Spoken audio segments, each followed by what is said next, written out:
If you could all please stand for the pledge of allegiance.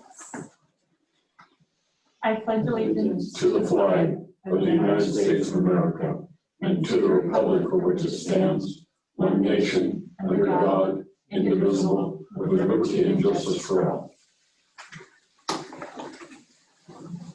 Jill, are you still letting people in? Everyone's in at the moment. All right, thank you. So welcome to this Meningel School Board meeting for October. I just wanted to go over a few Zoom meeting protocols for us all. The majority of the board is sitting at the table. Rod Hill is joining us via Zoom. For those of you who are wanting to communicate with us during this meeting, the only opportunity, because of the structure of our public meetings, and I know it's awkward, but the only opportunity is to sign up, and you have a chance to talk to us during the public forum session of the meeting, and that's item 7. So it follows the reports from our administrators and our superintendent. So if you do want to address the board during that time, please enter your information in the chat to let Jill know that that's what you want to do. And also a word about the chat. Chat is not intended to communicate with us during this meeting or ask questions that you expect to have answered. So for chat, really do use it for signing up for the public forum. If you have questions that you want answered, feel free to email anyone on the administration or specific board members, and we're happy to engage with you that way outside of the meeting. And again, just because of the format of our meetings, this is not an opportunity to ask questions and have them answered by us. So I just wanted to make that clear as well. And that said, let's see, public forum sign up, I went over that. And do we have any announcements? No. I don't have it. Okay. And moving on, we don't have any presentations. Nope. All right. So the agenda. Hopefully everybody at the table has had a chance to review the agenda, and if someone wants to make a motion to approve it, that would be great. There's a 5.5 on what was given to us here, but there's only 5.4 on. I'm looking online. So there's a 5.5 coach extra duty contracts. Is it somewhere? The information somewhere, Troy? Oh, it should be there. Where are you looking, Greg? And the first, Well, it's on the agenda that was given to us tonight, but It's not part of our packet. It's not part of the packet. I see it. I It see. is part of the packet that I have. Well, it's listed on the agenda. I don't have it in my packet of Oh, in the pack. information. Oh, the extra, okay. The Yeah. contract. All right. Oh. I see what you're saying. Can we pull that out of the agenda and discuss that? I wanted to talk about that anyways, because I don't really understand what's going on there. Does anybody object to, So moving 5.5 to discussion items? Is that what you're Yeah, saying? or wherever it belongs on the agenda is fine. where it would go? So it's 9.5? Do we have that information, Troy? I'm assuming it's all of the coaches? Yeah, it's just an annual Okay. coaches contracts that you normally do in the July or August meeting. Okay, I was thinking there would be like a list of everybody. I just see Yeah, that. there should be a list of all of them. It's not, Oh, it's no. not in our packet. Oh, So that documentation is mistake, not yeah. included. So okay. I'll see if I can get it pulled up for you. So the amendment as per discussion before we approve the agenda would be to eliminate 5.5. And if we can't, move that to a discussion item to 9.5. If we I move that we do that. approve the agenda as amended by. As amended, thank you. Perfect. I'll second it. And Greg seconds. Any further discussion? Okay, all in favor, I'm going to poll Rod, Aye. John. Aye. Greg. Yep. Teresa. Yes. Perfect. Thank you all. So agenda and consent items, we've already talked about this a bit. We've pulled out 5.5. Any other need to discuss consent items? Okay, anybody want to make a motion to approve them? I move that we approve the consent items. I'll second All right, any discussion? Okay, all in favor, Teresa, Aye. Greg? Yep. John? Aye. And Rod? Perfect, Rod said aye, he was just muted, okay. All right, moving on to reports. Administrators, which we have in our packet. Who wants to address us this evening?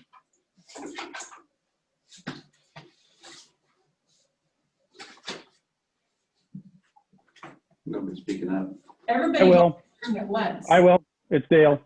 Thanks, Dale. I'm more than happy to. Nice to see you all again, even if it's virtual still. I'm going to minimize my screen here to look at the board report to see what I wrote. JFK. So, kind of following the guidance of ODE, we're really trying to focus on our connections, building connections and relationships with our students.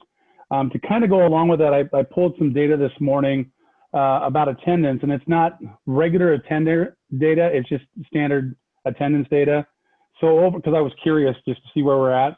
Right now, as a school, we're at 88.6% attendance overall, which I'm thankful for because I've listened to some of my colleagues in other districts, and they're quite a bit lower. The breakdown is as follows: our freshmen are at 93%.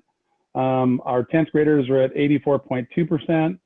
11th and 12th graders are 89.2 and 89.7. So some really good things happening as far as attendance happen. Kids are coming to school virtually, and they're participating per the guidance from ODE. So I'm excited about that, and staff continue to make relationships and those connections with kids. So kind of talk about platforms is the next bullet point. So we began the year using Google Classroom because Canvas wasn't quite set up to go yet. And it's a system that our folks, our families, and our kids are and staff are super familiar with based on using it in the springtime. Our plan is to still use Google Classroom throughout the first quarter and then slowly implement Canvas at that time if we're able to. And we'll also have training. So our kids will be trained in Canvas. Right now, we have our kids in advisory classes 4 days a week. 2 of those days are for, one's for Character Strong for our social emotional learning and needs, and the other one's for Navient, which is our college career and life readiness program that we just started. So, and the other 2 would be set up for check-ins, grades, creating plans to move their grade from where they're currently at to a grade they want to be at, and then also training for Canvas. So I think we've got a good plan in preparing our kids, and then we'll also have a night or 2 where we are preparing our parents for that. Again, the end of the first quarter is sometime just before Thanksgiving, so we've got some time to do that. I've already talked about the advisory classes there. We have had a very small number of conversations with students and families about some connectivity issues that we're working through. Sherry up at the front in the office and Brianne are doing a wonderful job of walking families through maybe all the devices that are streaming in people's households that they don't necessarily know, having them turn them off so it helps with the connectivity. That seems to be working. We still are running into some issues, especially as it's wrapped around Zoom. Calls dropping, kids having to come back into class, but again, we continue to work on those and quite frankly, I haven't heard a whole lot, but I do know they're out there.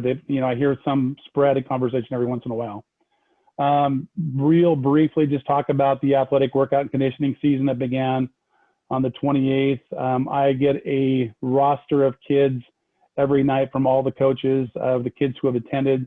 They're following the protocol that's been put in place and the safety protocols and the social distancing stuff. So far so good. I'm keeping my fingers crossed, but it sounds like we've got a pretty good number of kids that are participating not only in baseball, but in softball as well as track and field. So coaches are doing a wonderful job there. I I think probably along with all of you, I've been holding my breath because I don't want something to happen, but so far so good. I'll keep holding my breath and I'll breathe through my nose. So that's kind of where we're at JFK right now. So any questions? I have a question, Dale. You bet. And the question is, we've heard that from the teachers and the bargaining stuff, that there's concern that the software, I think it's what is those two? The thing that's replacing Google, the Canvas, that hasn't been given to them to learn, and so then the students can't work it. But you already know that and have taken on that you're just going to run Google for the first term. How are the days going to be made for, or the time made for teaching and training Canvas? That's a great question, Mr. Conklin. So we have some time set aside on our Wednesday mornings for professional development, and that's where we'll be actually doing that. The first round of professional development for Canvas will be this Wednesday with our staff, and our digital learning specialist, McKenna Coons, will be running that professional development. So that will be the first round of, how do you want to say this, training that we're providing at the high school. A lot of the high school staff, I'm not going to speak for the other teachers because I don't know in the other buildings, they've gone on and they've logged in and created personal accounts. So they've been already kind of dabbling in that for about the last month or so. So anything they've created in their personal account can be exported into their district account. So we're kind of all over the board, you know, but training's going to start this Wednesday with McKenna Coons leading that. Thank you. You're welcome. The other question, Dale, was the continuing to work with a very small number of students and families on connectivity issues at home. Has that number that you're working decreased, or are the same people continuing to have problems? Do you know? I'm sorry, John, I didn't mean to cut you off there. Oh, you didn't. It was my bad. Okay. Yes, we actually delivered an additional hotspot to a family. I want to say on Friday, they got 5 kids in the household. One hotspot wasn't covering it, so we've got another hotspot that went there. And now I think really what it is, it's really teaching our students and our parents to really take a look at what they've got streaming in the household. You know, do they have Xboxes that are currently on? Things like that actually cut down on that connectivity and that bandwidth to make sure that they're turning those off, actually up the bandwidth a little bit, if you will. Kind of probably not the right term as far as bandwidth. I apologize for that, but to get more better connectivity in the household. So Sherry and Brianna are working with families. The number has gone down, though, to answer your question. Thank you. Yep. Dale, have all of the students that requested a hotspot, have they all received one of those devices? I want to say, is this Greg? Yep. Okay, Greg, I want to say the answer is yes, but I think I think Scott just sent out an email, Mr. May did today, asking for some more input, especially with those families that we might hear on a regular basis that are still saying they're having some issues, and it's a small amount, at least at the high school. So I think we're in a pretty good shape. I think what we're going to find is we're probably going to need some additional ones as we keep moving forward, but not a whole lot, I don't think, at the high school. Okay, thanks. You're welcome. Thanks, Dale. Anybody else have questions? Okay, looking for another administrator who wants to report out to us. I'll be happy to go next. Thanks, Jared. Yeah. The middle school is currently just looking at the possibility of a 4-day synchronous schedule. We're currently in a 2-day synchronous hybrid model. And so we recently set out a family survey to try to get some of that feedback from parents and just exploring those options. And so more to come on that, hopefully within the near future.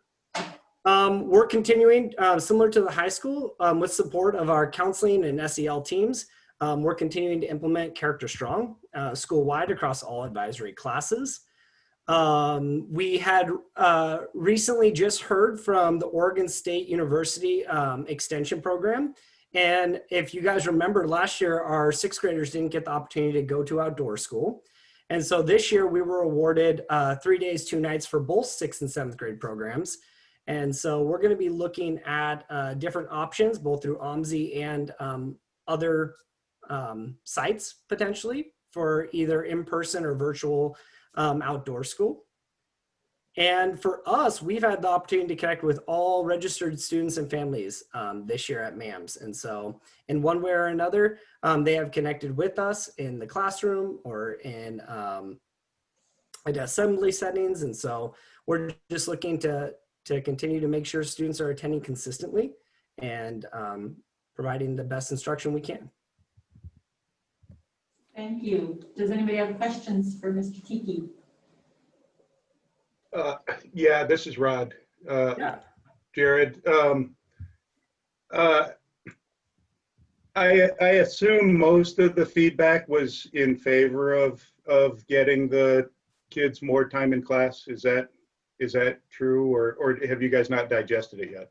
Yeah, I mean, usually the first time we send out surveys, we get, half of people. And so I'll send it out again coming up. But yes, most of the feedback is more synchronous time, at least from the parents. More synchronous time would be the preferred option.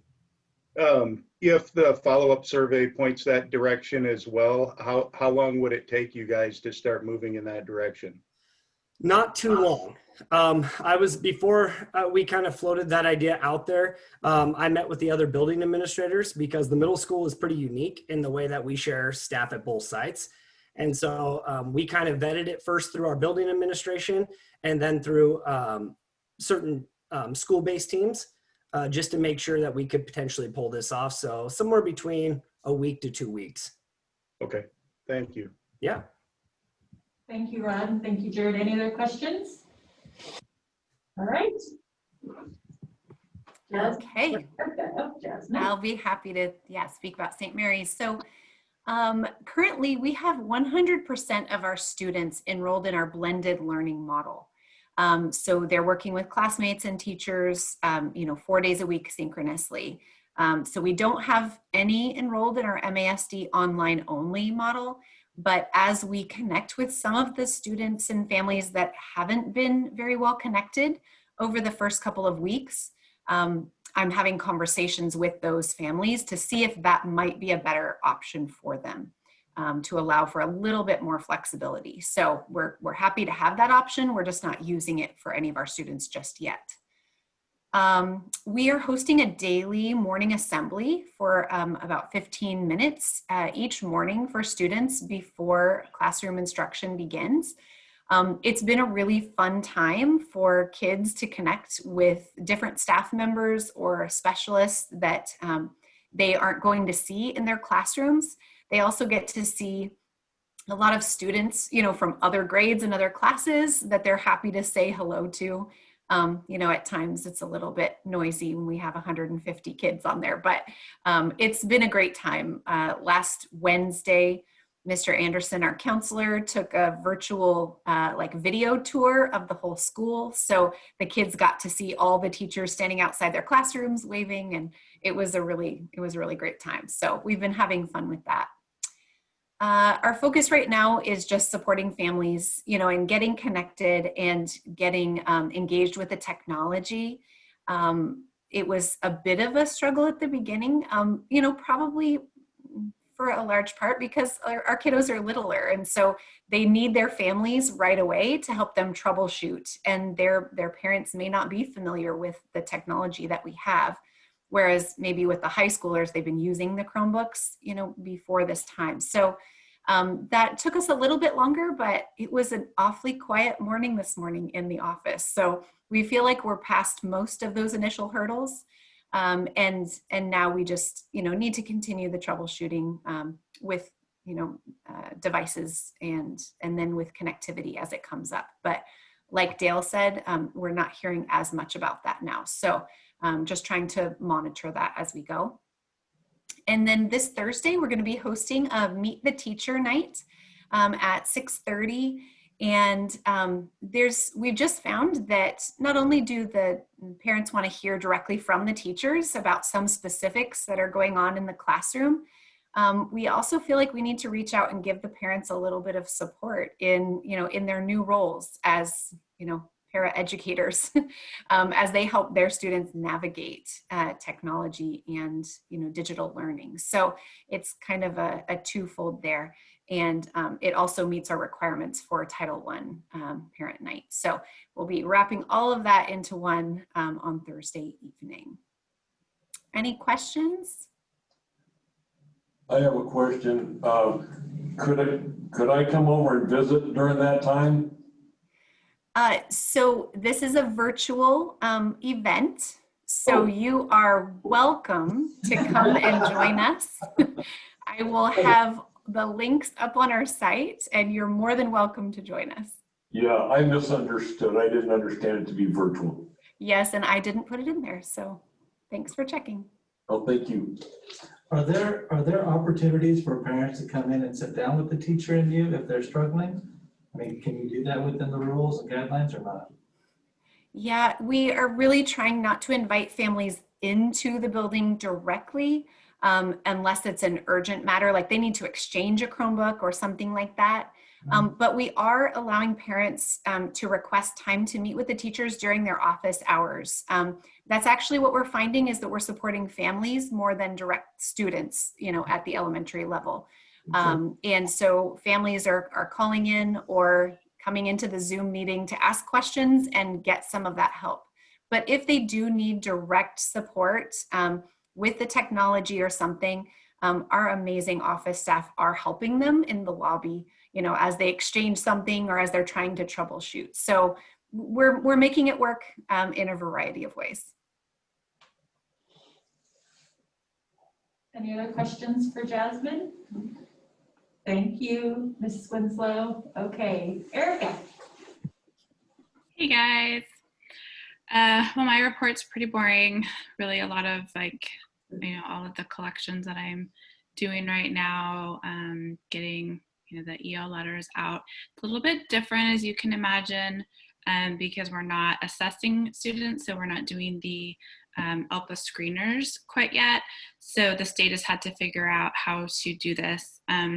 So we've decided as a district to do the remote identification of EL students at this point, which means we're using the language use survey to basically kind of do this holding pattern.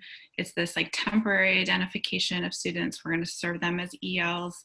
And then as we open up the assessment center that I presented to you last meeting, we will bring students in one by one under limited in person and then determine if they are in fact an English learner or not. And then if they are, they keep that status. And if they aren't, they would be determined to be a general education student. In working with the St. Mary's team, because usually it would be our kindergarten students that this would most impact, but all of our kindergarten teachers are ESOL endorsed. St. Mary's is really in a great position for that. And so all of our kindergarten students are receiving sheltered instruction throughout the entire day. So we wouldn't potentially be over-identifying or under-identifying, over-serving, underserving any students that way. So we're really in a good model where we wouldn't be facing any sort of discrimination issues that way. All of our students are receiving these really great sheltered language instruction services. So I do feel really good about that model of service. So it's a little bit different, but we're all learning to be Gumby, right? Be very flexible in how we do things. I done that second bullet though. I really want to give a shout out to our office managers and to Jill, who I see is not in the room, but she is somewhere in the district office. We moved to an online registration system, which in the long run is going to be absolutely amazing. It does really force parents to be accurate. They have to fill out everything, but it also really changes the way that we do business, and it changes our systems and the flow of things.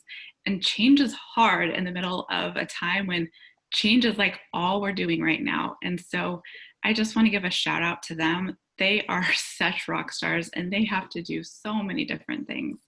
And I couldn't do my job without them. And I'm sure the principals would all agree with that. I'm going to go ahead and cover the general area there too, to kind of update you on some of those things. Friday was statewide in-service day, and we were actually able to provide all the professional development within the district. I actually taught the morning session on the crisis cycle. It was actually kind of fun to teach, although I really wish we were in person. Teaching, the entire district on Zoom is not nearly as fun as it is to have everybody in a big auditorium. But the feedback was really positive, and I really think that people are desiring more training, and they gave some really good feedback on what specifically they want more training in that area on.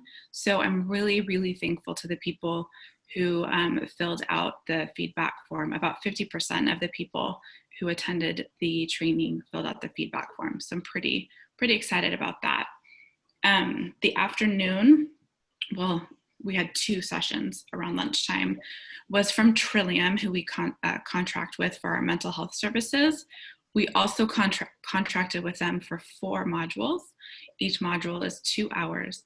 So we did 2 2-hour modules with them. I think the only downside that I heard was that Friday was just really packed with information. Like, it was really good information, but it was just a lot. So that's what I heard was the downside, but that it was all just really, really quality professional development. So I'm feeling good about that, but also lesson learned, maybe don't pack so much into one day.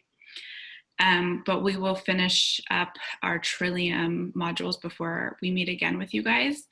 So I will be excited to report out how the rest of those modules go. I'll come back to limited in person because you have a supporting document for that. But the assessment center manual is a pretty dry read. I'm almost done with it. I should be done with it in the next day or 2, but it's really to support our assessors and room setup and just all of the protocols that we have in place. It's pretty long. It's almost 40 pages. So I didn't want to pack like your board packet with another 40 pages. But in collaboration with Oregon City, Beaverton, and Dallas School District, I've been able to compile what I believe is a pretty comprehensive assessment center manual. And we have a site at each school, a waiting room at each school, and some very comprehensive protocols for each school, for special education, for speech and language, and for ELPA. And then we can use those as a basis for any other assessments that might need to happen from there out. And then just an update on the other trainings that we have. But before we move into limited in person, does anybody have questions? I'm not seeing any. I won't take it personally. Okay. So the limited in person, I actually reformatted it because it was getting pretty long. So I tried to, this is version 2. So it's in a different format. Hopefully it looks a little nicer. Still has the introduction. The limitations are bulleted instead of in a narrative format. And then on page 2, put it in more of like our multi-tiered systems, again, format, sorry for the, hey, it's the evening, right? So really looking at ABC, attendance, behavior, and course performance. Those are those access issues that really tend to get in students' ways of, again, accessing their education. Because again, we can't target specific groups of students based on, disability, race, etc. And then the last time I had it in like priorities or goals. And so now it's in a table format. So hopefully this is a little bit easier to read. And it's based on anticipated transition date. That's how it's in order. So the first 3 were presented to you last board meeting. So if you want to go to the one that says starting on 11/2, they're actually they look the same. The next one, so 4 and 5, look the same, but it's supplemental instructional support for students based on highest need. So it's, again, going back up to those ABCs. And the first phasing in would be priority given to students who have multiple criteria being 4 or more. And then the next group of students we would look at would be students who maybe have like 2 or 3. Because, you know, we actually do have some students who are hitting in those ABC, multiples of those, and they're really struggling in comprehensive distance learning. It might be due to a disability, but it might be due to some of those other factors, and those are the students that we would like to prioritize bringing in. So you'll see that in between there is the demonstration of skills or perhaps an assessment. So that could be like a curriculum-based assessment, not the one that I was describing earlier, which is based on mandated federal programs that require an on-site or in-person when demonstration of such skills is not possible in an online environment for courses or activities that are school-related. And this could include extracurriculars, but something that is connected to the school. So for example, that could include a club or something like that if it is school related, somehow connected to the school. So far, all of those are, as far as the metrics go, do fall under limited in person. So on the right, I have that 14 days of no case positivity based on limited in person. I didn't set any other metrics, but certainly could look at something different. But those are my updates for right now. Thank you, Erica. And I wasn't able to access that document. Neither was I. Just for your awareness, It's not in your packet? there's a link through it, but we needed to request access to that document, so it didn't show up as part of our packet. So FYI, Yeah. well, just for your awareness, if you, I did with my Google account and it would not. it said you need access Yeah. and then you need to request access. So If you would like to request access, I am on my account right now and I will be happy to grant you access. Okay. Anyway, we will review it. Okay, I apologize for that. Okay. That's okay. All right, any questions or comments for Erica? Thank you. Moving on to Troy. All right, well, as you can see, we have an amazing administrative group that gives you some really good information, and so I'll just be a little higher level and not have quite the level of details because they've already provided those. So Erica's going to pull up my presentation and I'll just follow along here. So we got our metrics got updated. You can see there that this is updated for the statewide metrics through September 27th. One more, Erica. Or sorry, Jill. There you go. So here's these are the latest metrics that have been released through September 27th. And you can see they kind of linger back and forth, but they're staying well above the 5% for the test positivity rate statewide. And then the statewide metrics are at 46 cases per 100,000.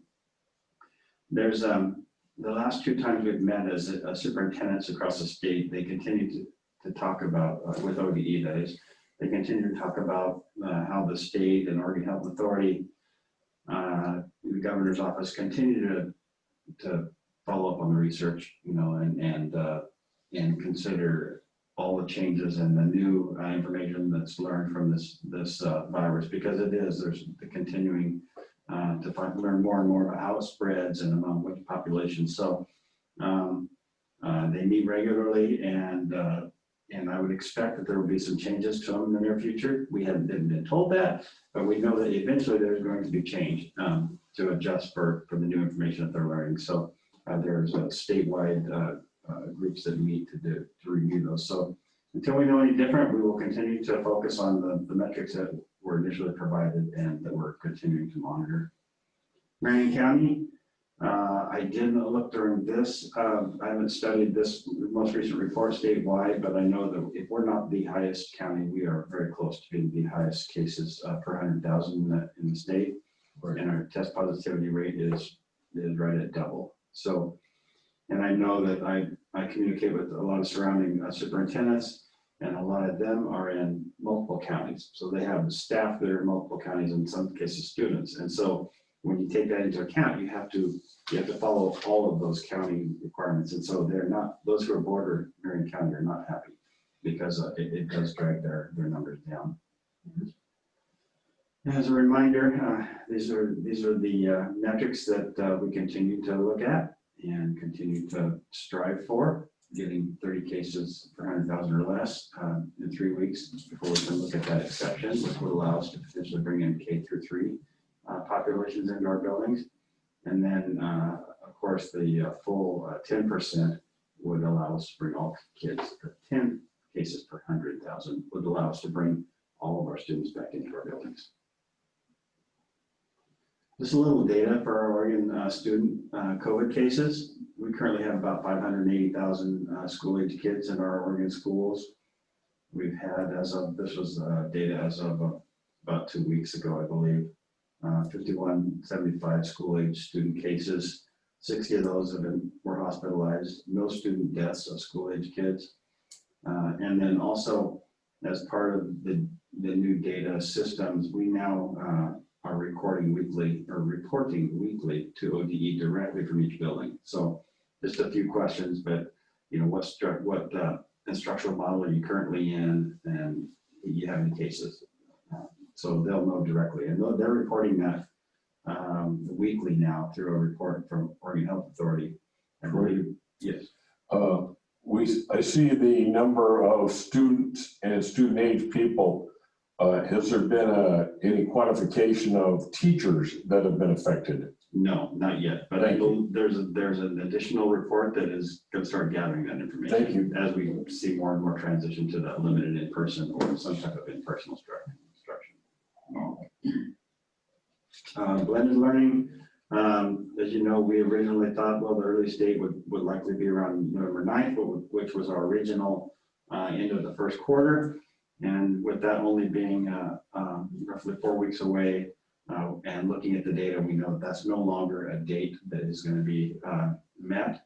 And some districts are being brave and putting out another date, which would expectedly be the next quarter or the next rating period. So for us, that would be mid-February now.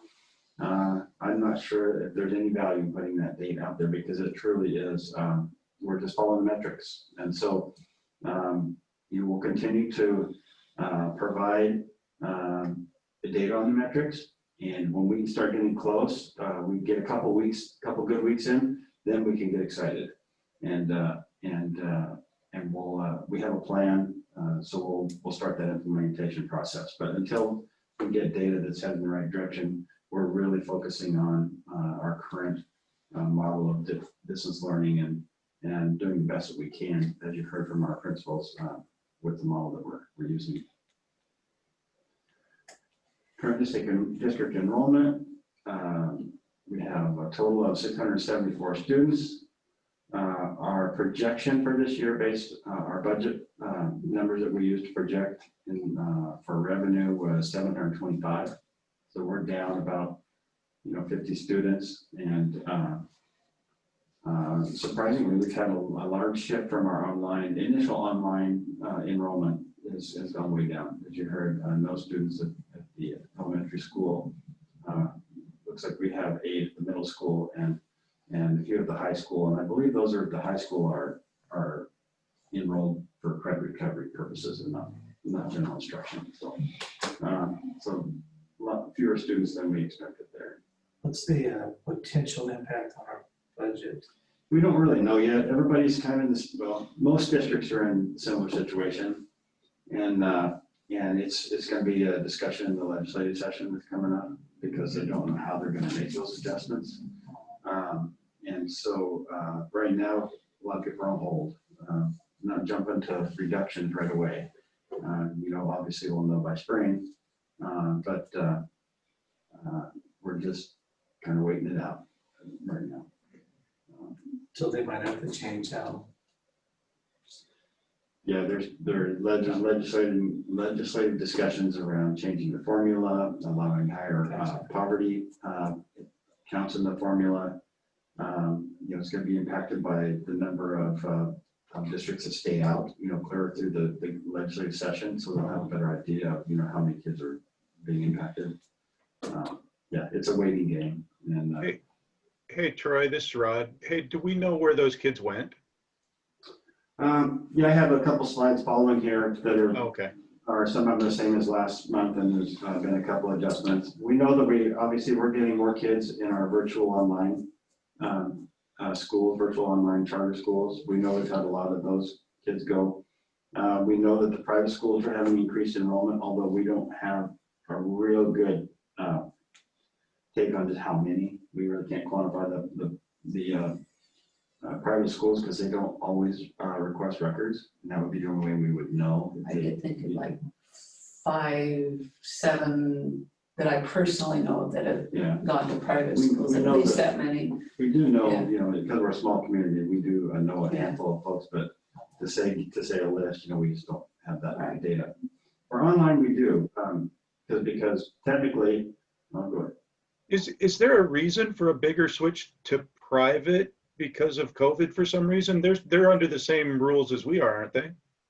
Yes, they are, but what a lot of private schools are doing, and Erica has firsthand experience of this, is that they are registering every staff member as a child care provider to get a loophole in that process, so that they're essentially opening up as child care providers, but they can only provide that for up to 2 hours, I believe, at a time. So they're using a loophole with the child care issue, the majority of them are.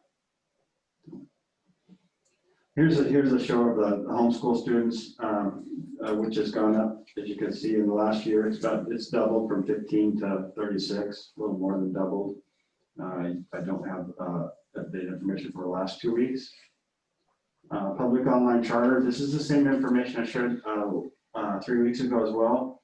However, I learned today from other districts that there are a lot of districts having issues with online charter schools are currently in, the practice is supposed to be that they're supposed to notify you prior to enrolling so that you can release them before they register in an online charter school, because law says that we have the ability to restrict it to 3% of our student enrollment. A lot of public charter schools are enrolling them and then sending us a list of all the kids that enrolled. And so as you can imagine, if you try to deny them at that point, now you have parents who've already enrolled their kids, they're already learning in an online structure, and now the district who has gone over their quota is wanting to not approve those online registrations. And the appeals process is really jammed up. It's really frustrating. And I have not contacted any public charter schools directly, but we are starting to get lists of students that we did not see a request for them to enroll or release. So I'm not sure how we're gonna deal with that yet, but I do know that the majority, I won't say majority at this point because I don't have accurate numbers, but a lot of the online public charter school students from our district were not in our buildings prior. There are residents there, but they were not in our buildings. On the, where does it show who gets chosen in these people? Is it first come, first serve? Is it per grade? Or how is the district identifying what that's going to be? Who that's going to be? Is Everybody's following procedures, John. It should be first come, first serve. Good. Yeah. And well, we don't have to do right now, but that's what the intent was, is to do first come, first serve. Yeah. Thank you. Yes. Sorry, Jill, I forgot that you're trying to follow me. Going back to calendar changes. So calendar changes, in your packet, you have an updated calendar that was updated today. We've really struggled with getting this calendar balanced to meet all of our needs because of significant changes with this later start to the school year, and increased teacher work days. We are revamping our parent-teacher conferences because of the virtual setting, and we're trying to get as many student contact days in there as we can. So what this calendar does is it balances our grading periods. Because of the late start, we didn't want to end up with a very short first quarter, and then three larger quarters throughout the year. Instead of the parent-teacher conference format that we had previously, which I'll remind you that it was a 2-day format. The first day would be a regular instruction day for kids, and then a 4-hour event at night for parent-teacher conferences. And the following day would not be no instruction for students, so students did not come to school, but it was a 12-hour day for parent conferences. So teachers essentially had 2 full 12-hour days, and then that third day was a comp day, so a non-work day that they're paid for. And those happened to follow the Wednesday prior to Thanksgiving and the Friday prior to spring break. And we heard back from MTA, and they wanted to keep those, if we could, keep those comp days on those same days, a Wednesday prior to Thanksgiving and the Friday prior to spring break. So we've done that with this proposal. So total hours that we provided for conferences in the past has been 32 hours per year, 16 hours in each of the November and March sessions. This calendar includes 24 hours of what we're calling virtual home visits, which our staff have already done once this year. So these are 4-hour evenings after following a regular school day, so it doesn't get in the way of instruction.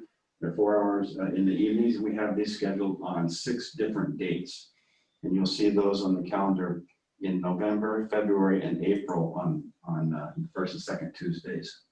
So I'm not sure if the color comes through very well in the scan, but it's supposed to be a light green. Yeah. And then so we gain a couple evening events, but then the teachers maintain those 2 comp days on what would be November 25th and March 19th. But we still have to add an additional date to the end of the year to make up for the other one. But we're right there.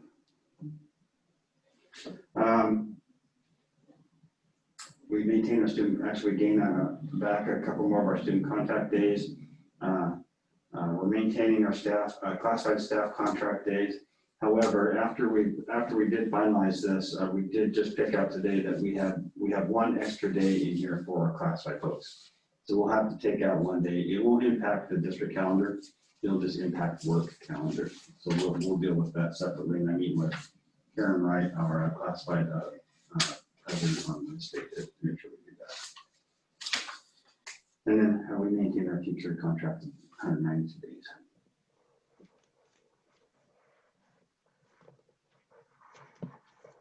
YMCA continues as a child care provider in the old gym across from St. Mary's. Again, kinder through 5th age students. 7:30 to 5:30 Monday through Friday. Open to the public. We've upgraded our restrooms, and they're accepting up to 20 students in grades K through 5. If they get additional students, they could expand. So they're prepared to expand. We're not sure where we put them yet, and I'm not sure if it would even be on our campus for sure, but we would support that if they wanted to expand. I made a few. Troy, did you say we would or we would not? We would support it? No, we would try to support them if we can. Yeah. Okay. As long as we have the space and ability to do that. Okay. Yeah. Technology, I think the administrators covered this really well. You know, we had probably Wednesday or Thursday of last week, we had information that told us that every student has a Chromebook, every family has access to online learning, access to the internet, whether it's on their own or for our provisions we provided them. But we continue to get, you're hearing, they're learning that, wow, with all these kids at home, we need additional support. And we have repairs and change outs that are happening all the time. And so we say we're up and running 100%, but every day we learn something new. But our staff are amazing. Our office managers, they have learned to be tech people, and they're really good at it. And Scott is really quick to turn things around whenever he gets a repair, a broken screen, or missing keyboard numbers, which is pretty important whenever you're trying to get a second grader to log in, and it's that one key that just happens to be in their password. I think there are often tears and frustrations on the student's part and the parents' part, and so we try to deal with those as quickly as possible. I think our staff's doing a good job of that. And then we have the opportunity, Scott shared with me that we have the opportunity to increase our bandwidth capacity from 200 to 500. And of course, right now, it's not a big issue in our district because we don't have the number of bodies in our buildings, but we know that there will be increased use when they do come back, because we have expanded our use of Chromebooks, and we expect that to probably carry over to some extent in the classroom when we come back. So we're making sure that we stay ahead of it. It's not that much more expensive. I think to go from 200 to 500 megabits per second is about $137 a month more. So it's definitely worth the security of having everybody able to access. Because we get times when there's taking assessments and lessons all at the same time, that you could potentially end up with just that perfect storm of everybody's on for an hour and then it starts kicking people off. So Scott's doing a good job of keeping us ahead of that. A few statewide updates. Our next revenue forecast is November 18th. I shared the revenue forecast with the board electronically, I think, since our last meeting. Revenues are substantially higher than expected, and so the reserves rainy day fund for education is built up, but we'll still have a $3 billion statewide budget shortfall for the 21 to 23 biennium. So they're still working on that. There's a lot of work happening right now in preparation for the legislative session. That happens, it starts January 19th with an estimated June 28th adjournment. And the governor's budget will come out that first week of December. Early information is that there's a struggle in Salem over what it costs to roll over to the next year. So the roll-up costs, if you will. And I think that will continue to be an issue, which it was early in the previous session. And basically what things like we currently have the revenue, 49% of the budget is in the first year, 51% is in the second year. And the state really wants to go to 50-50, but we know our costs are much more expensive in the second year. So that's a big deal for districts. And that roll-up cost, it's different across the state. Some folks have higher increases in cost of services. We know that cost of services is increased. We've seen cases of just the CAT, the corporate activity tax. Some of the services that we purchase, you'll see it right on the line, corporate activity tax, they're just adding it right to the bill. And so that has an impact on us as well. So we're hoping that they will seriously look at those roll-up costs whenever they determine the cost of education for the next bargaining. Interim bargaining, we've had limited progress as we have shared in the past. We last met on October 1st. We received a mediation request from Pro, dropped a him there, for MTA on October 9th, and we're in the process of scheduling the session dates. And then this was shared with you last month as well. We have not received updates. We're expecting policy proposals and further guidance to the temporary OERs for All Students Belong curriculum and expectations. So I'm hopeful that by November we'll be able to start that as a discussion with our school board, so that we can make sure that we get the messaging out there to our families and communities of of this new law and how it's going to impact our district and how we're going to be able to deal with it should we have any issues that come up.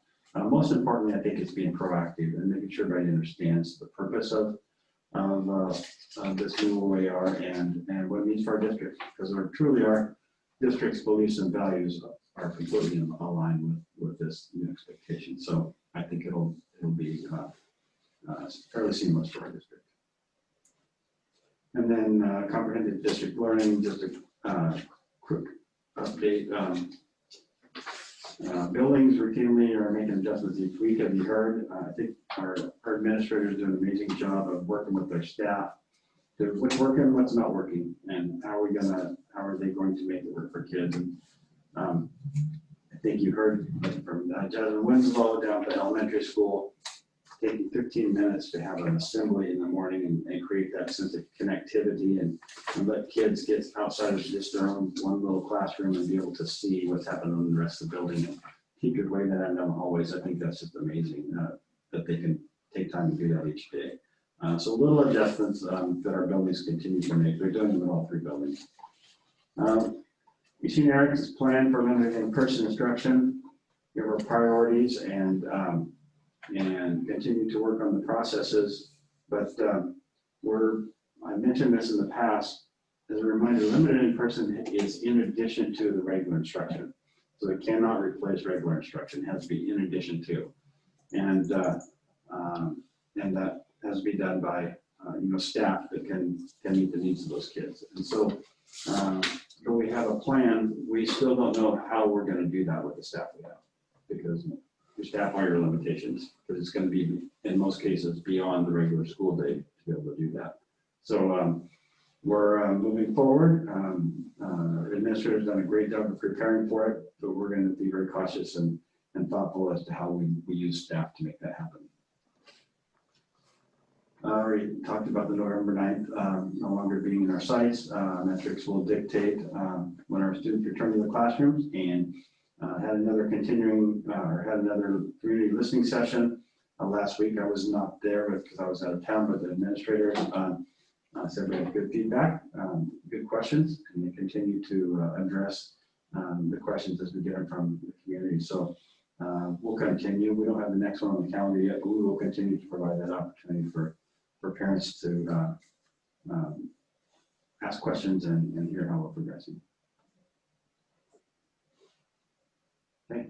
That was my Thank you, Tim. What questions, any questions or comments? Just one on the calendar. So the late start Wednesdays, does that mean anything as long as we're in distance learning? No, they should not be on there. But they still have their like PLC meeting that when they, regular school, the late start was for PLCs. Right. We removed all the late starts, and we removed all of the Early release? early releases, yes. Okay, because they're on. They're still on. Troy, there's, we put the original calendar. You asked me to put the original calendar. Oh, sorry. Yeah. Scroll down to the next. Yeah, they're both there. Scroll. And it's not on the second calendar. It's Oh, Gotcha. there's a page in between. Okay. version Got it. 3 draft. It's not on there. Okay, that makes sense. Sorry, I wasn't following you. That's all right. Version 3. I just wasn't sure if there was something else happening. No, since no. that point. Anything else? Any other questions?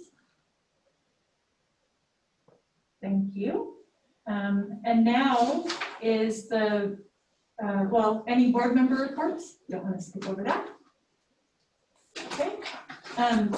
Now we'll move on to public forum, which, as I mentioned, if anybody is interested in addressing the board at tonight's meeting, you do so by identifying yourself in the chat with your name and address and let Jill know you'd like to address us. So Jill, do we have anybody signed up? I have one person signed up right now, and that's Mark Brennan. Okay. And while Mark is speaking, if anybody else wants to sign up, you can. And Mark, before we hand it over, I'm going to read this statement. Individual comments are limited to 3 minutes. If more time is required, please submit comments or questions in writing. At this time, members of the public are invited to present concerns to the board. Speakers may offer objective criticism of school operations and programs, but the board will not hear complaints concerning individual school personnel. The chairperson will direct complaints to the appropriate means for board consideration and disposition of legitimate complaints involving individuals. And as I like to also mention, this is kind of an awkward part of our meeting because we're really not engaging in dialogue with you. We're just listening to you and then moving on with our agenda. So I'm going to go ahead and set my timer for 3 minutes. And Mark, whenever you're ready, you can go ahead and start, and welcome. All right, thank you. So good evening, this is Mark Brendan. I live over here on 570 Birch Street. Tonight I am calling in to advocate for my middle school child. Currently the middle school is on the original hybrid schedule, and that allows for 2 days a week of synchronous learning and 2 days off. There was a discussion, and I know Mr. Ticky mentioned it again tonight, about the possibility of changing that to a 4-day week schedule. And there was a survey sent out that some of us filled out. I feel like this discussion needs to move forward so that we can indeed have a 4-day-a-week schedule of synchronous learning. And here's why. Since school started on September 28th, my middle school child, who is on the B rotation, has had only 3 synchronous learning days, just 3. Compare that to my 3rd grader and my freshman, who have both had 9 days of synchronous learning. And, you know, that's starting to create a big difference in what the kids are getting as far as being with the teacher. I would really like to see the middle school go to a 4-day-a-week schedule as soon as possible, and even as early as next week. Unfortunately, I predict that the difficulties surrounding this decision will be based on the facts that the staffing levels of the middle school aren't really where they need to be. It's frustrating as a parent because as of the start of this year, the district chose not to replace the 7th or 8th grade science teacher or the 7th and 8th grade reading teacher. And that kind of leaves the middle school in a bit of a lurch as far as staff. And currently they are pulling staff in other buildings, but it doesn't seem to be the winning solution. But tonight, with the approval of the consent agenda, that will make it so there are now 3 elementary teachers, 3 certified teachers who don't have, who are not in charge of a class.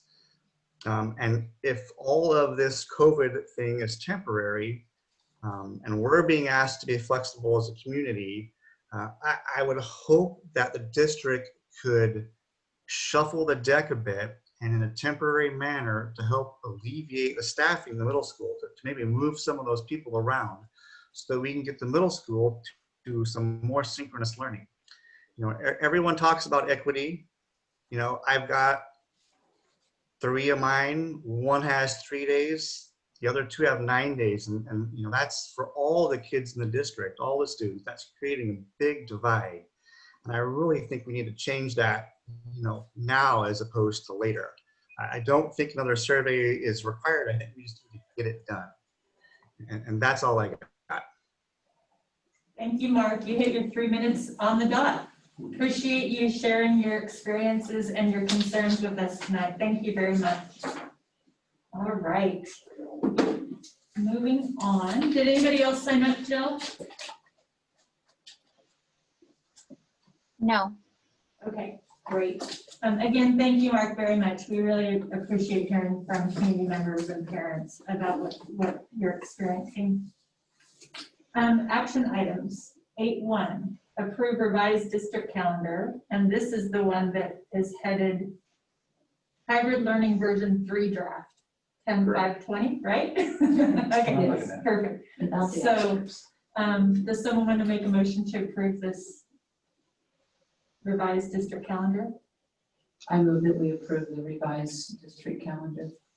I second. All right, any discussion? Okay, all in favor? We'll just do it all at once. All in favor? Aye. Aye. Awesome. Unanimous. Thank you. Moving on to discussion items, the Division 22 standards, and I know we have information in our packet on this. Yes, you do.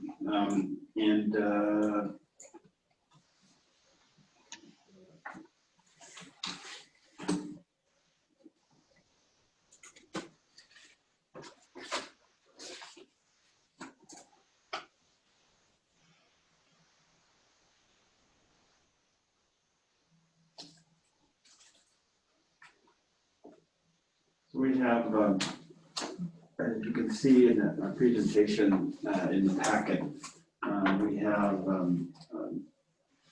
we're reporting for the previous year when you're reporting in this situation. So looking at our board, annual board presentation for this area has to be done prior to submission. This year they've changed that submission, and they've changed the number of standards the districts report on. Remember the 54 reports? I'm trying to bring it back. 54 standards that we report on each year, and this year that has been lowered down to, or last year we lowered down to 17 because of the closure and changes that needed to take place. So as a reminder, 22 standards or administrative rules are assurances that schools are doing what they're supposed to be doing to educate kids. And so that's kind of the accountability from the state level for local school districts. And we go through and we look at each of those OERs at the building level, and we make sure that we're meeting them, and we sign off if we're meeting them, and if we don't, we put together a plan of correction to make sure that it's done before the next year. And you can see the 17 that were left on there for last year, which basically it narrowed it down to basically what you really have to have. And so that's what we're reporting on for last year. And then again, they moved the timeline process. We used to report in February. This year we're reporting in November. So that's why it's been moved up a few months. The slide on page 9 there shows that the original 54 standards, which we're back to this year, and 17 just for last year. Corrective actions and plans. We have one area that we're still working on, and we have it pretty much resolved already, but just for the formality, compliance for our district counseling framework is not in compliance completely because we don't have our plan completed and posted yet. We have a full district counseling team now as of last year. We have a full FTE of counseling in each building. They've been working for the past year on developing the framework that is a K-12 comprehensive framework that includes all the components of a comprehensive counseling program. So in the packet, we've included their first draft of that framework, and they'll be continuing to work on it. It will be submitted by June 14th of this year to ODE, and they're going to present to the board next month in the presentation, beginning to talk about what that looks like K-12 in our district. So that's the only corrective action we currently have. There are a couple other issues from previous years that are still unresolved. One of those being our library media program at the high school, because we do not have a functional library, if you will, at the high school anymore. And we haven't for a few years. And the requirements, looking through the requirements are, locating information and documenting and searching. We can implement those standards into other courses we teach. So we don't have, at this time of year, we don't have a plan to bring back a media center or a library, but we will meet the corrective action by putting those standards into other classrooms or other subject areas. And they're minimal, they really are minimal. And that has changed. We operate obviously, but at least at high school level. So that's a Division 22 standards presentation for the school board. On this, Troy, on the first page there, number 3, Delta D, physical education requirements. School district must comply with requirements that each student, kindergarten through 8th grade, receive physical education through the entire year. How do we do that, and how is that done in Well, this? last year because of the closure, that was one of those that we did not have to comply with. Okay, and so that will continue this year then? Yeah, and the two OERs they'll be dealing with in the legislative session are the instructional hours, so the actual seat time or instructional time that's required in our schools, and the PE requirements, because neither of those can be met under our current structure. Exactly. Yeah, so all districts are operating on the assumption that that will be corrected, or at least districts will receive some type of waiver or ability to not have to meet each of those. And those are only two that I'm aware of. But yeah, good call. Anything else? Thank you, John. All right, moving on to comprehensive distance learning update. I think we provided the majority of those updates. I had one slide in my principal presentation that shared with you about the limited in-person and the continual adjustments to meeting the needs of our families as we evolve into week 3 and 4. And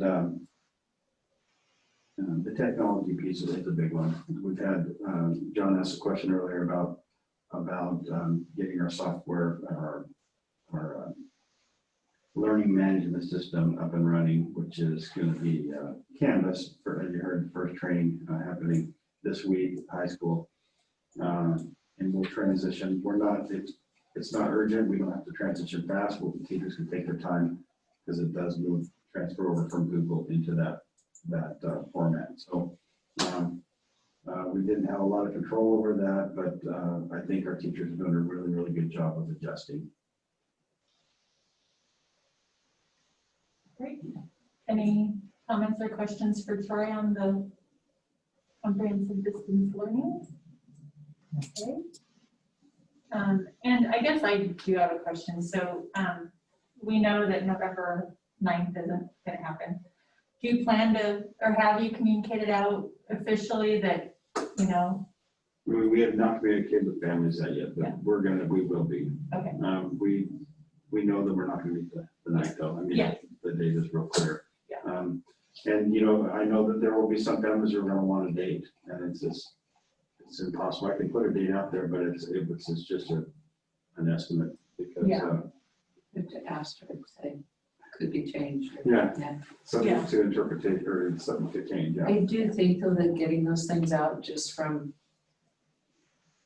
things you hear in the community, that communication saying, okay, November 9th is going to work. The sooner you get that to the public, the happier. I mean, at least for their sake, because I know there are many people that wish they would have heard sooner than we were able to get out to them about when school started and how it was going to look. So just to make the community happy, I think the sooner that information and those dates, even if that February 1 is a tentative, like if it was just like the soonest we think we might be able to, could be this date, but it's not, not set in stone or whatever. Just they appreciate as much communication. I agree wholeheartedly.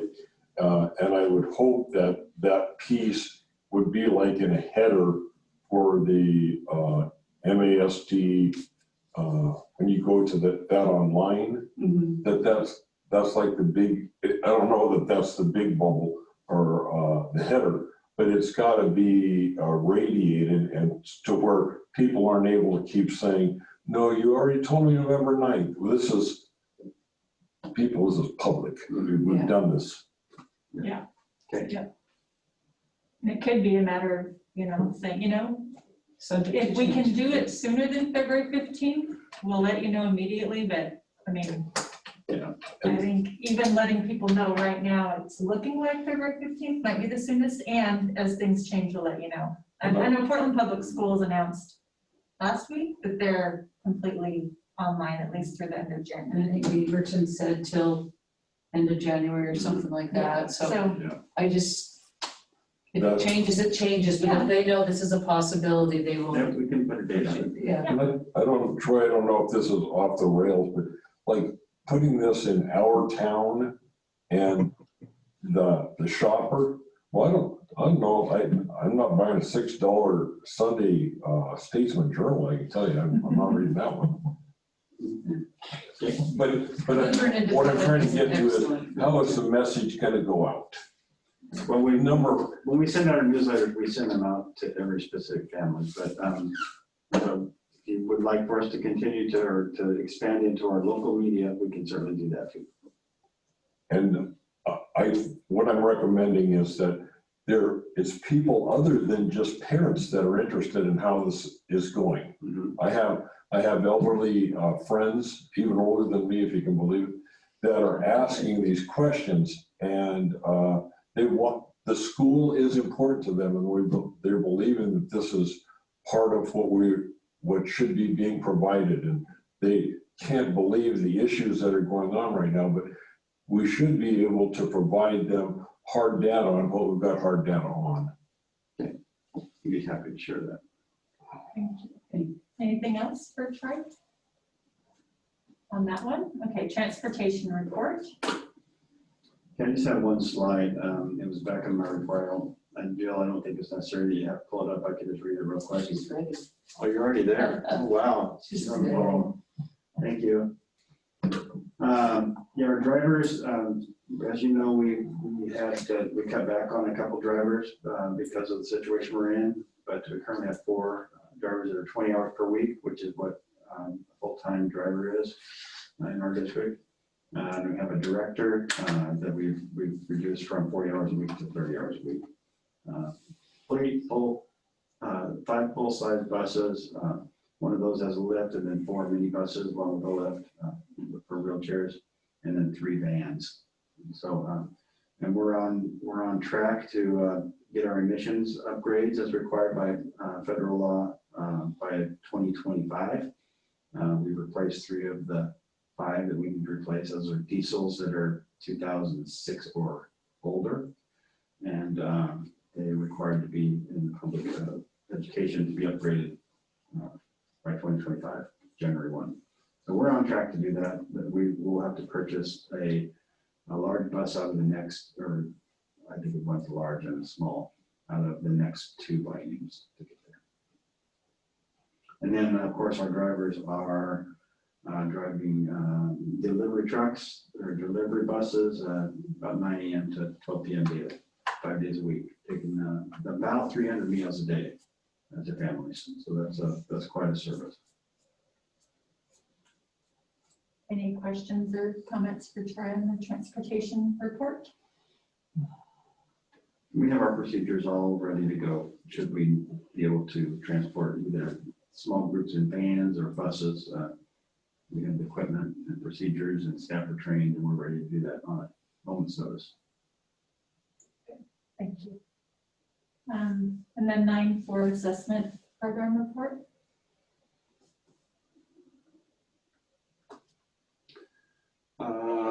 So not much to say here. As you can imagine, the district assessment has been pretty much shut down with the closure. We receive our first updated training for district test coordinators on November 3rd, so coming up in a couple of weeks. We'll get information on what adjustments have been made for this year, what they're thinking, if there's going to be any assessing remotely or not. As you know, state assessments require proctors and very close monitoring. It's not something that the state's going to allow to be done remotely. So I'm not sure what they're planning. If they're tentatively planning for a return in the spring, we just haven't heard yet. But we'll go through that. I should have more information at our November meeting. They're just now getting out the revised guidances. And then NWEA, the measures of academic progress that we use K-12 in our district. We were not able to complete our testing last spring, of course, but we do have some grades that are going to use that this fall. So we're getting that updated, and Even if the data isn't, 100% accurate, at least it's another measure that we can use for our kids, because we have the previous data on all of our kids, first grade through 12th grade, so it'll give us at least one more measurement. So that will be something that some grades use and some grades do not. That's the line for assessment. Any questions or comments for Troy and Matt? Thank you. I think this is the first time I've seen MAP spelled out. Now I know what that stands for. I just learned something exciting. And then we moved 9.5 as a discussion item. I don't know if that's an action item, but coach extra duty contracts, they weren't in our packet. So, No, they're not. okay. Well, the contract wouldn't normally be in there, but those Yeah. should have been a Yeah, list. that wasn't in our Yeah. packet. I'm not sure That's if Rod, the reason he put this on here was because of the contract or because of the lack of a list of the coaches that were on that list. So.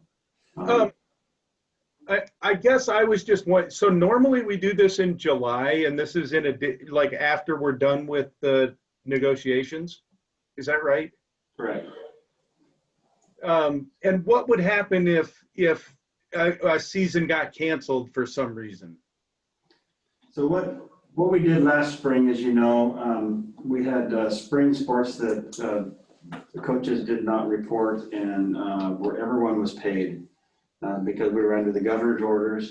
And a lot of districts did different things all across the state. Some people didn't pay anything, some people paid a percentage, and some didn't pay, and some paid all of it. So this year, because of the situation we're in, knowing that we have the potential for, early on we knew we had potential for what's called season 1, which we're in right now. And then we have 3 seasons set in a different order starting December 28th through the spring. But yet we want for our coaches to be able to work with kids now during season 1 with workouts and conditioning. We wanted them to have a contract, and for liability purposes, we need them to have a contract. So we made revisions to the contract to accommodate for a canceled season or a significantly shortened season.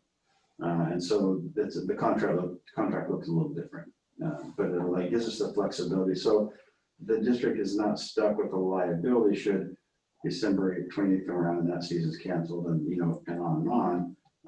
We will prorate the coaches' contracts based on their involvement in season 1. Okay, with some portion coming from this season 1 and then some bigger portion coming from their second season. Is that right? Correct. Okay. All right. No, I didn't understand. Okay, that sounds perfect. And we know that typically, Moffitt says we're typically about a 10 to 11 week regular season, based off a 10 to 11 week regular season. So, and I think the new seasons are shortened. I think they're 10 weeks. But I mean, it's like, I looked online recently, is it like 10-week chunks? Yeah, they're a little bit different, I think. Yeah, and then like the first season that starts in December, the last 2 weeks kind of overlap the next season, and then there's a little overlap, like it typically would in a school year. Yeah, I was referring to the previous, regular seasons would be Yeah. 10 to 11 weeks. So we're trying to base that's what we assume is a full-time position, and we'll prorate it accordingly. So this is all outside of the MTA stuff, and the teachers are good with this? No. No, we actually have agreements filed based from MTA on the changes in the contract language for stipends. So it's not all of it specifically for coaching, but we're working through that. It'll probably be worked out through bargaining. Okay. So that ability to pull back that money may go away through bargaining? I mean, not that I want to put all of our bargaining chips on the table or whatever, but that's something that would be on the table still? Whenever you receive agreements, you have to work out, come to an agreement somehow. So yeah, that's always a possibility. I mean, that's a lot of money in coaches' salaries that we're going to be tying up when seasons may or may not happen. I think that we need to be fiscally responsible, especially with what could be lying ahead for our district. So, and I folks should be paid for what they do. Right. So we're not going to cut anybody short. Right. Thank you. Any other questions or comments? So do we need to take action on this list at all? Okay. Yeah, it is, It's an sorry, we action. pulled it out of consent, so yes, you Yeah, do so- have to take action. To approve the, I don't know. Coach Have you need that contract? stated, It's an sorry? extra duty contract, it's not just coaching contracts. You can just move to approve 30 contracts as written. Does it says, what did it say? it says, if this Says is just, coach. Oh, it it's does just say coach, coach. extra duty contracts as presented, yeah. So I make a motion to approve coach extra duty contracts 2020, 2021 as presented to us up there. I second. John seconds, discussion? Yeah, I still have a couple more questions, sorry. Yeah, go ahead. So we're voting to approve the contract as you have it right now, Troy? So that it can be pulled back, or the contract as, I don't understand what we're voting on essentially. Yes, you're approving the contracts as revised with the ability to prorate or cancel should seasons be canceled. Okay, thank you. Yeah, thank you for the clarification. Any other discussion or? Okay, all in favor? Aye.